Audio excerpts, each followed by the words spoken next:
people dig themselves an early grave because they're running around in circles trying to make ends meet or trying to make it profit Yeah. or trying to make a fortune. And you sort of question why? Why do you need to make a fortune? And they can't answer it, right? They get stuck on the treadmill. I often say to people, running a business is a bit like a 4-year-old taking a Great Dane for a walk. The question is, who's walking who? And anyone who's been in business knows exactly what I mean, because you start off with all good intentions and then you get hijacked. And then you get stuck because you're sort of sitting there going, I have to do this because that's how we make our money, and I have to do this and I can't find this person. I don't know. And you justify what just happened as opposed to designing what just happened.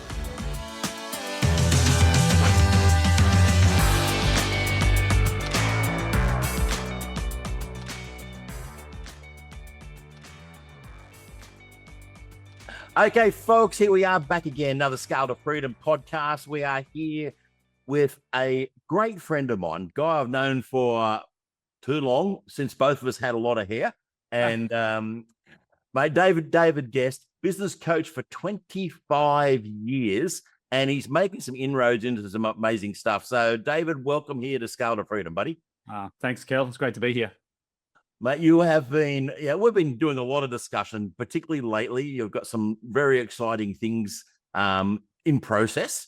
But how about we just started a little bit of an intro, mate? Tell us a little bit about yourself, your family life, where you're about, a little bit of the history, and then we can get into some detail about how we can help people to scale the business to freedoms. Sure. So I don't even know where to start, but I've been doing this for 25 years, as you mentioned. And prior to that, I used to work in the TV industry. I was at Channel 7 for nearly 10 years. And so I've been in tech all my life. And, we were just talking about this before the call, but I've been coaching businesses 25 years, one-on-one coaching, face-to-face, Zoom. Used to use telephone in those days when they used to have telephones. And the whole idea of it was I just loved helping people grow their businesses. So I evolved a structure that we use for growing businesses. So we've got a framework.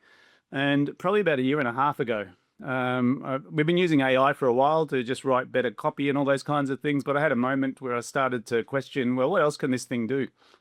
And you started to do this as well. But as I mentioned earlier, I look at AI as crack cocaine for entrepreneurs, right?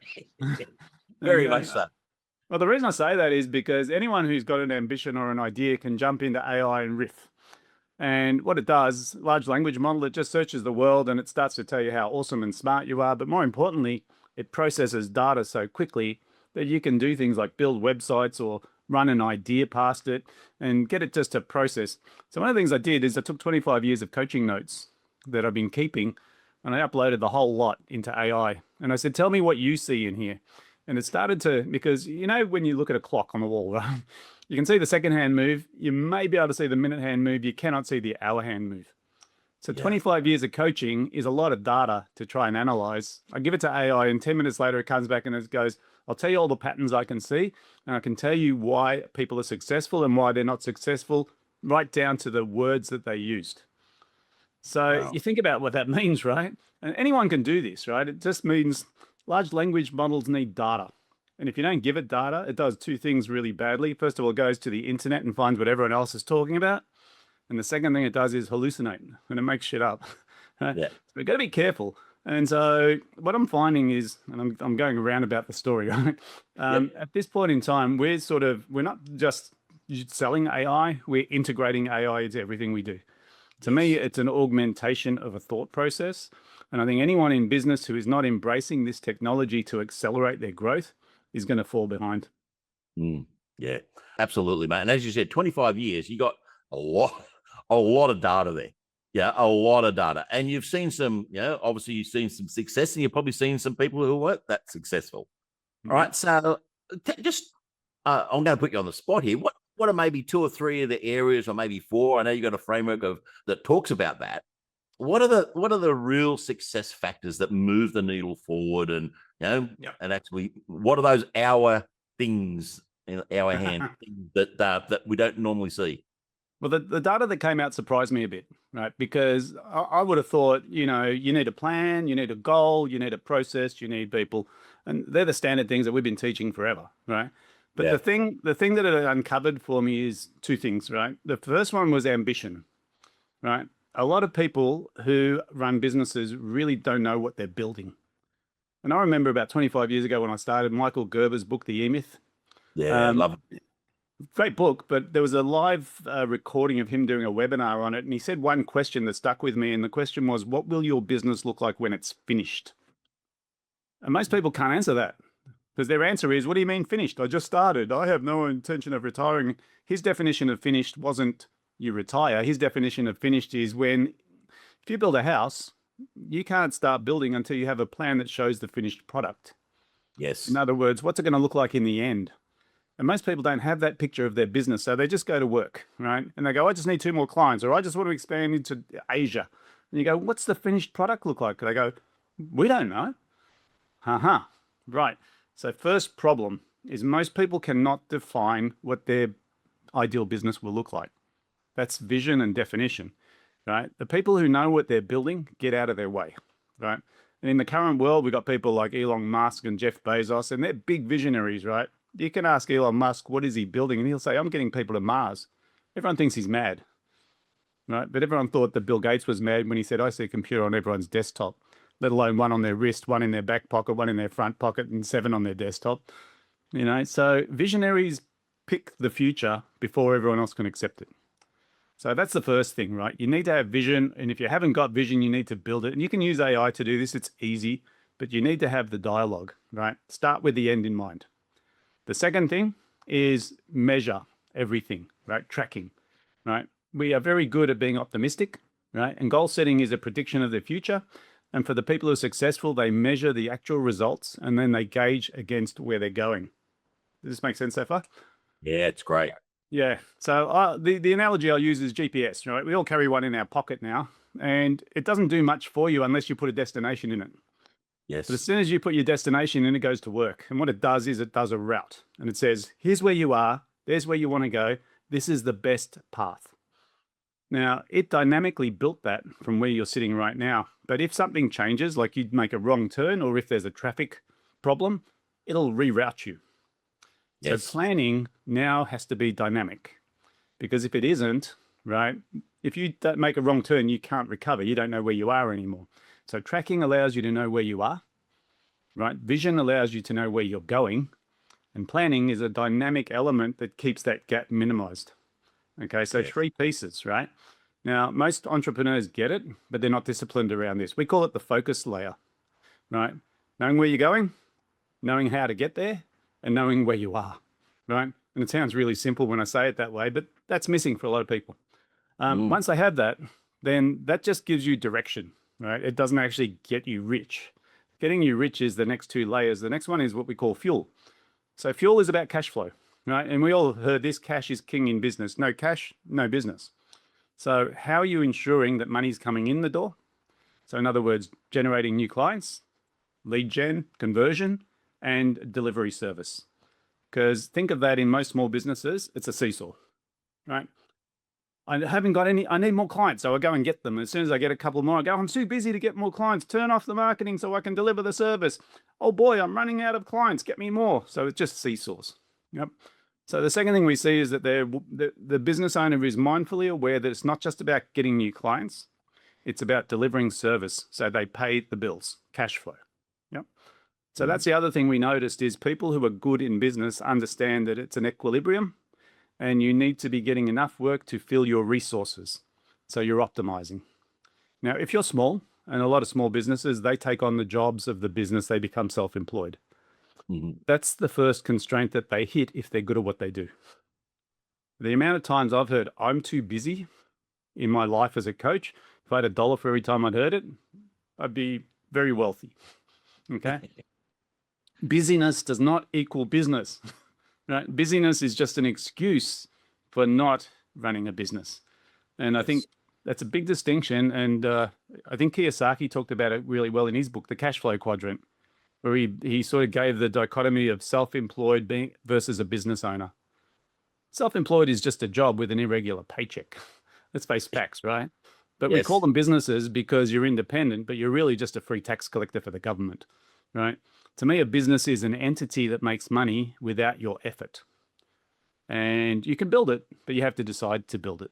And I think that's the other element that when you talk about distinction is people who recognize business is an entity that we build, as opposed to business is getting jobs in the door that I can service, self-employment. That's the big shift. Because when you Yes. realize it's a machine and not a person, then you can start moving into what you call freedom. I have a Yep. definition for freedom as well, because I suggest that most people don't realize business should be a means to an end. In other words, a conduit. And if you Yes. don't know what the end is, because we talked about vision for the business before, what I didn't talk about is personal vision.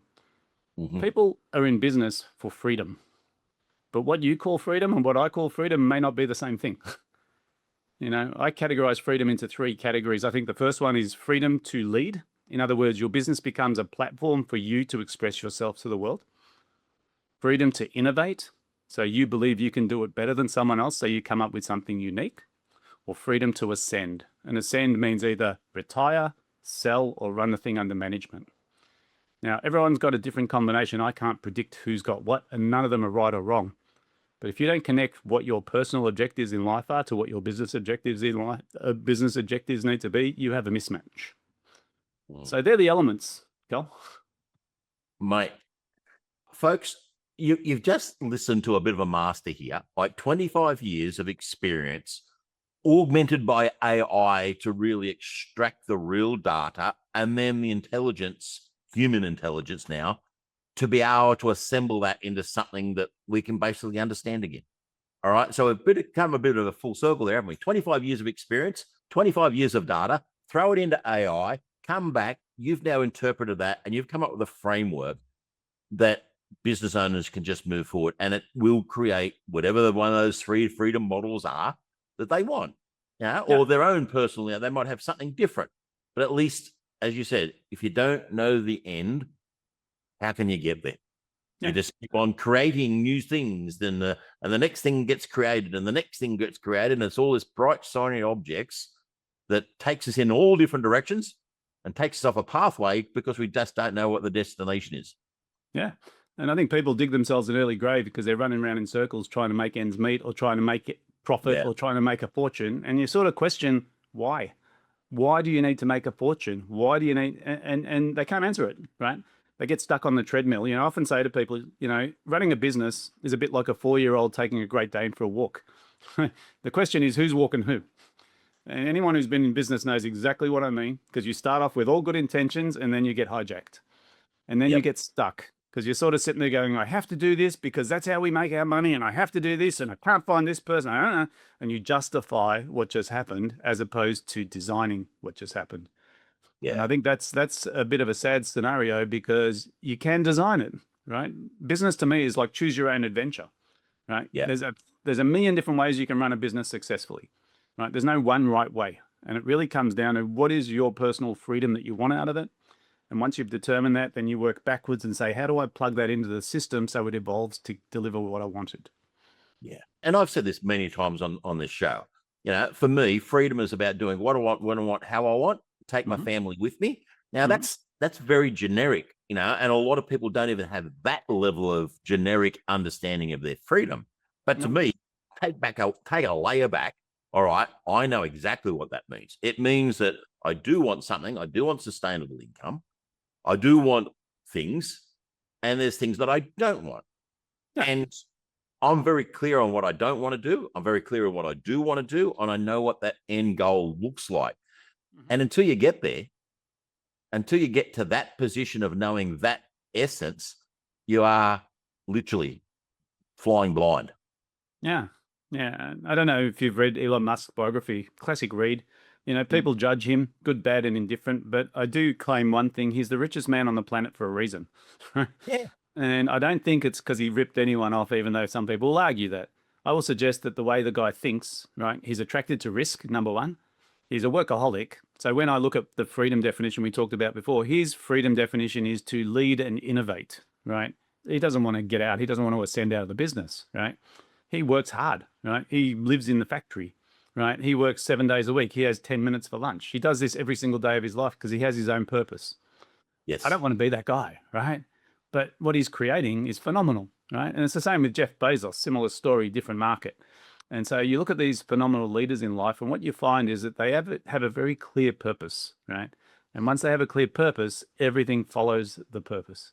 Now, once again, I don't condone workaholics, but I do think that most people in business are drifting, right? They haven't got a clarity on what they want. And if they do have clarity, they don't plug it into the process, into the GPS and Yes. calculate the route. Right?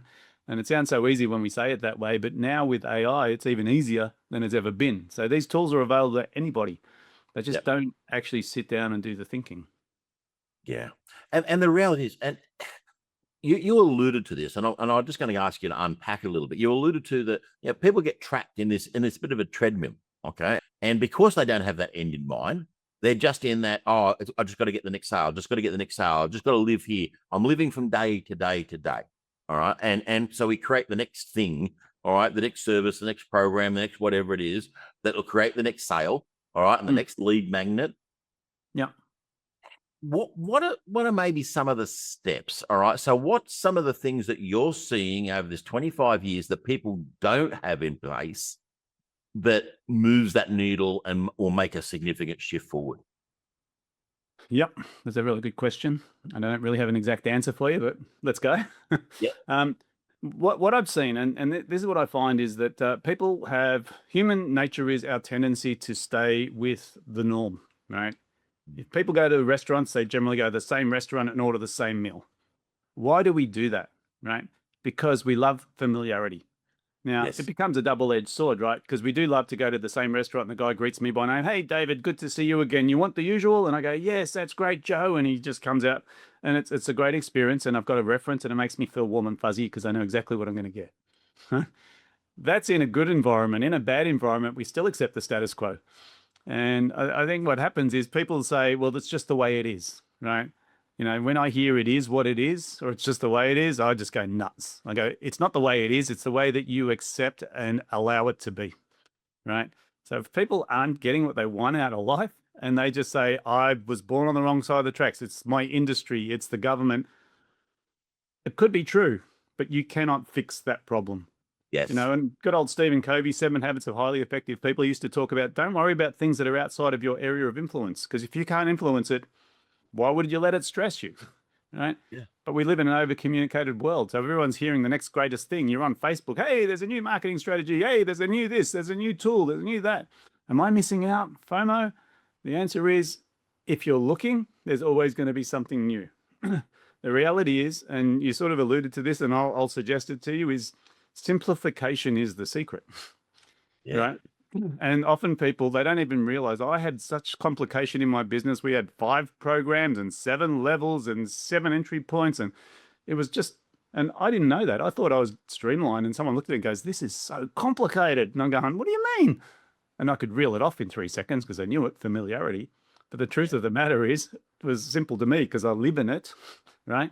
But as soon as I go outside and look back inside, I go, you're right. It's built over time. It's like renovating a house 17 times. It turns into a rabbit warren, right? Not an architecturally designed masterpiece. So sometimes we have to drop everything and start again. And people fear doing that because they feel like they're going to lose everything or they invalidated themselves. So part of it is about being ruthless in stripping away unnecessary stuff. And it's hard, right? Because everything's a comfort zone. We all hoard in some way, shape, or form.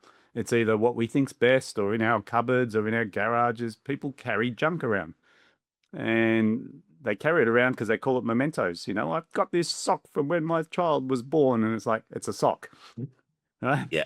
Yeah, but then I've got the bassinet and I've got the this and I've got the that, and all of a sudden it just grows. And we do that mentally as well. And when we carry mental baggage, we can't think clearly because it's just clouded. So I think sometimes you have to strip everything away. I think one of my other favorite questions is, if you had to start again knowing what you know now, what would you do differently? Yes. And when you do that, that's called zero-based thinking. And zero-based thinking means don't lose the wisdom, just lose the baggage and reassess. And so sometimes we just have to give ourselves permission to clear the calculator. Yeah. Mate, and you and I have had this conversation before, and I just want to get you to tell some of the people about this one. We've gone through a number of different, generational changes. We went through the Industrial Revolution. We went through the dot-com era. We're now in the AI era. All right. Yeah. And each time there has been some significant business impacts and some decisions to be made and we're now in this stage where like 45,000 new AI apps are being delivered, in the last 2 years. All right. And it's probably a lot more than that. That's my research from a couple of weeks ago. All right. But we've got now Claude, we've got ChatGPT, we've got Perplexity, we've got Gemini, and it just keeps on going on and on and on. And what I'm already hearing in a very short period of time is people going, well, I'm a Claude user and I'm a this user and I'm a that user. And, or they do what happened back when cloud started. Look, I've got a Google Drive, I've got a Dropbox, I've got a OneDrive, I've got a this and I've got a that. And they put their data in 15 different places, which just creates complexity rather than making a decision of which one I'm going to choose. Yeah. Are you seeing that same sort of pattern? Is that, How's that frustrating you, number one? And number two, how are you helping people to overcome this mindset of, I've got to have my fingers in all the pies because I'm afraid of missing out on something's coming. Yeah. What you described reminds me of a story. And in South Africa, they used to catch monkeys by, I don't know if you've heard this story before, but what they'd do is they'd cut a hole in an ant mound and they'd put peanuts in there. And so the entry to the hole was small and the monkey could put his hand in and grab the peanuts, but he couldn't get his hand out without letting go of the peanuts. And that's how they would catch them, because the monkey was refusing to let go of the peanuts, so they couldn't get their hand out of the hole. And a lot of time what people do is they pin themselves to a product, right? And it's like, if I'm a vendor, I want you to pin yourself to my product, right? So I'm going to tell you Claude's the best if I sell Claude, and I'm going to try and get you to stick. And then ChatGPT does the same, and then Perplexity does the same, and Gemini, and they all do it, right? So here's the problem. You go, this one's really good for this, but this one's really good for that, so I'll use both. That's fine. But then when I've got 3, 4, and 5, I now have all of these logins to manage. I've got data in disparate areas, and I know you talk about this a lot, and I'm a big fan of CRM, Unity. You should try and consolidate and simplify your data into one area. You should consolidate and simplify your product range into a streamlined range. And it's the same with the service provision, right? Now, there's a risk because you can compromise quality by choosing one over the other. 6 months ago, ChatGPT all the way. Now, Claude all the way. But next week, I don't know all the way. So this is what I teach people. If you think about what's happening right now, we're getting more messages thrown at us every single day than ever before. There's more products than ever before. Things are moving faster than ever before. You could freak out and say this world is going to come to an end faster than ever before. But the one side effect of accelerated acceleration is the standard of living is lifting. Okay? So as much as people think we're going sort of south, we're going north because people are living longer, they're living better, they're living healthier because of all of this development. So the short answer is you've got to learn to ride the wave, right? So rather than get the tattoo for Claude on your arm because you'll have to get it erased and get another one put on next year, start utilizing these tools for what they are, knowing that they are temporary because they're evolving fast. And there's going to be something better in the future because there always is. So I think it's the ability to maintain humanity in terms of being a human, because I still think people buy from people, right? And you can use automation and AI all you like, but in the end of the day, people like to connect with people. That's our nature. So what we do is we say, use AI to minimize any non-people connective time, right? Administration, facilitation, augmentation, but keep the human connection because people crave community. So I think if you start to think of it philosophically, you don't worry about the tools anymore because everyone says, what's the best AI or what's the best platform? I go, it doesn't matter, right? What matters is you learn to understand how to see value in a platform and it applies to what your freedom objective is. And so you work from the point of view of what do I want out of life? Because we all have a finite amount of time, as you know, right? And as you get older, those hours become valuable and more valuable and more valuable. And so you start thinking about, well, what am I spending my time doing? Do I love what I do or do I hate what I do? Do I help people or do I just look after my family? What is it for you? So that introspection becomes super important. Yeah. And it's so right. Yeah. And we become tired. Yeah, we do. It's the old fashioned in Australia is the Ford Holden, the Coke, the Pepsi, these conversations are everywhere. Yeah. And it's just about making a choice. Don't become a zealot and become fanatical about it. Just hold it loosely and go with the flow. Is probably what I'm hearing from you the most, David. It will change and you'll make a decision and it will feel like the wrong decision because you see the next feature or benefit of one of these tools. But the reality is, it's this little seesaw. It's, as you said, ChatGPT, and then Claude, and then ChatGPT, and then Manus turns up, and then they'll all turn up and they'll all come and go. The new little thing on the block these days is Victor. I'm loving Victor. All right. And for those people who haven't heard of Victor, we'll put a link into it for you to have a look at. It's just a way to manage all of them. All right. And you don't have to worry about which one am I going to use, because it's a total autonomous sort of thinking. It'll just pick the best one for you to do the job that you just asked it to do. And it takes away all that sort of thinking. So anyway, side issue there. But the reality is, you have just taken this 25 years, and I just want to close off with, tell us a little bit about 25 years of experience put into AI, and you've created something that I am totally blown away by. All right. And I don't say that lightly. I've seen this thing in action. It is definitely a game changer. And I hate using that word. Everybody uses it, but it really is for the business coach, for the business owner who is really looking for freedom. You've got something pretty unique. Tell us just a little bit about it, and then we're going to have you back and tell some more, a bit of a masterclass. Yes. So, my frustration, and I don't know, there's some coaches listening to this, so they'll get this, right? My frustration as a coach is, hey, Kel, this is how to build your business and be successful. And you go, this is great, David. I can't wait.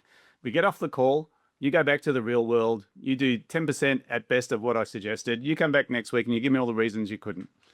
So the frustration that I had is, I knew the model that builds businesses, but I could not get people to adhere to it because the real world would get in the way. Right? This is reality. We're all constrained by what happens around us. And that's the frustration of being a coach, right? And no matter how good a coach you are, once the phone hangs up, you're relying on the person on the other end, continuing the thought process and the conversation. Sometimes it works, sometimes it doesn't. And my biggest frustration was always, I've got two people in exactly the same business, exactly the same size, show them exactly the same thing to do. One of them kicks goals and the other one doesn't. What happened, right? And so I started to realize that the thing that happens is it's them, right? It's not me, it's them, right? And that's not being arrogant, right? That's just the measurement, right? Because literally I'd have people in parallel industries, parallel sizes, and it was just the person on the other end, because I'd be telling them the same thing.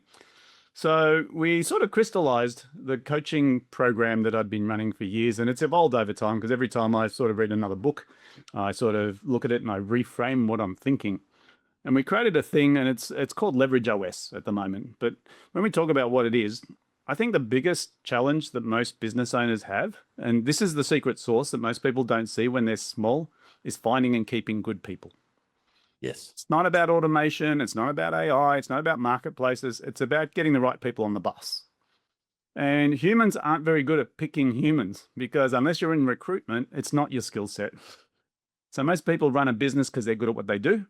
And when they're good at what they do, they tend to be the sort of major entity within the business, which means the business depends on them.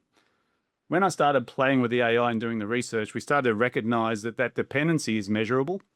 Yes. And once we start to see the measurement of it, because you know what happens when you measure things, you can grow them or shrink them because it's measurable. And so we come up with this idea of what we call uncaptured payroll.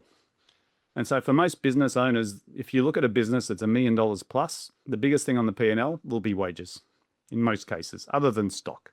Okay. And it's also the highest variability, because every human is different, same problem. So I started thinking about, how do I get the right people on the bus, but how do I make sure they're doing the right things as well? So we took all of the coaching knowledge from the 25 years and I turned it into a process. And that process is augmented by AI. In other words, what happens is we can now coach every individual in a business in parallel, right? And when we coach them in parallel, we can go to the owner and say, what is your vision for the business? Let's cascade that down so every person who's working in your organization is aligned with what you're trying to build. And then we track it real time.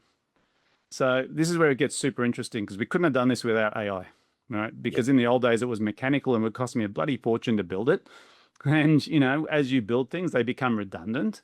And so you end up with all sorts of stuff. And other people have done this. You build a program, you put a course online, you spend years developing it, and it goes out of date.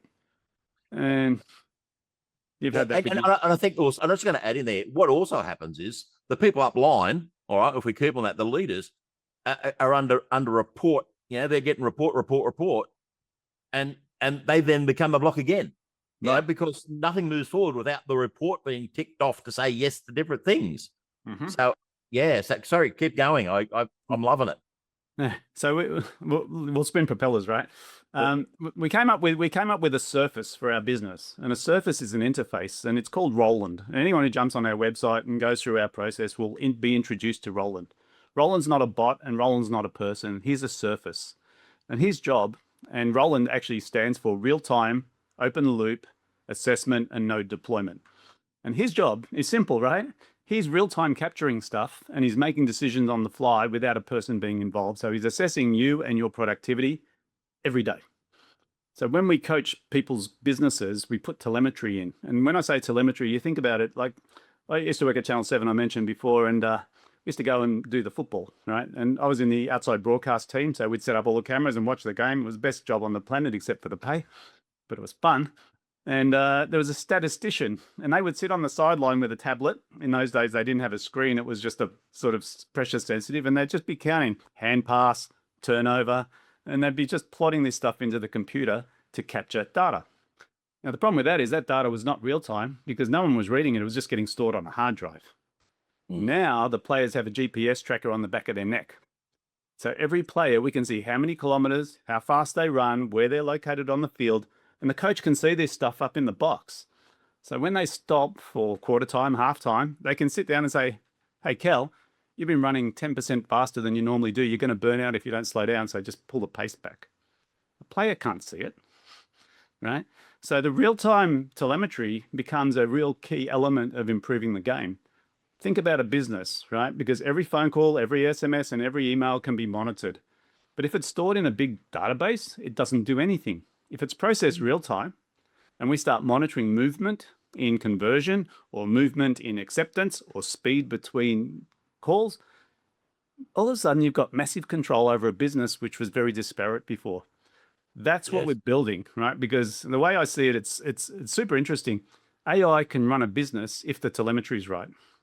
And if we want to use a metaphor, Tesla, right? At the moment, the only car on the road that is full self-drive. Yes. Only car, right? And it's supervised because of legalities, but not because of necessity, right? The car drives itself. You put in the destination, you hit the go, and you cross your arms and you wait till you get to the other end. And that's what it does. It goes through roundabouts, it avoids pedestrians, it does the whole thing. If I do video recordings in the car, I've got to be careful because when I put them up on YouTube, Facebook, everyone goes, stop looking at the camera, start looking at the road. I go, I'm not driving, the car's driving. It drives itself, right? Now, that's possible because there's 9 cameras in the car that are feeding the AI in the cloud and self-correcting, so it gets better the more kilometers it does. That can now be applied to business. Yes. Yeah. And that's what we're seeing, and that's what we're starting to deploy. Very, very exciting times, David. And Roland is going to change the way in which people think, right? And there's going to be a lot of stuff on. I'm looking forward to getting involved, sink my teeth right into Roland, or getting Roland to sink his teeth right into me. But mate, how do people get in contact with you to know a little bit more about this? Yeah, it's super simple. If they go to the website, just outcomes.business, or if they Google David Guest, either way, you'll find me. The way we've devolved the website, because this is another thing that's happening, websites are not brochures anymore, right? They're engagement tools, and they're real-time engagement. In other words, if you go to a website and it's only information with no engagement on it, it's going to fall behind. Yes. People's expectation, there's a philosophy that we talk about a lot, which is speed is the new currency of business. Right? People expect real-time engagement. It doesn't matter if it's 2 a.m. in the morning or 7 o'clock at night. They call a number, they want an answer. They don't want a person, they want an answer. Right? They jump on your website, they want to know what you can do and how it works for them and whether they can have enough information to make a decision. Yes. So if they go to our website, outcomes.business, they'll see there's a calculator on there. We talk about uncaptured payroll because our primary objective is helping people build self-managing teams. Yes. And we do that by giving infrastructure and also reconciling who's currently on the team and what stage of leadership they're at. And we do all of that through the website. So if they jump on there, they'll see the information, they can work through some of the calculators, and they can assess whether this type of infrastructure is going to accelerate their business. Yeah, mate, absolutely awesome. Folks, this has been a a very jam-packed. It's probably one of the longest podcasts we've done, but we've kept the engagement all the way through. David, it's been a pleasure to have you on here on Scale to Freedom, mate. Yeah, thanks, Kel. It's been a pleasure to join you on the call too. Mate, and folks, yeah, make sure you get there. Outcomes.business. David Guest, an absolute legend. He's rolling technology and way he uses AI is way out there. But you need to be out there with him. So get out there and have a look at it. That's another episode for today. Please make sure you like, share, get this episode into as many hands as possible. We're about trying to help people to become free, whatever that means. And we talked about a couple of those today. So again, thanks, David. Thanks, everybody, for joining us. Until next time, bye for now. Thank you, Kel.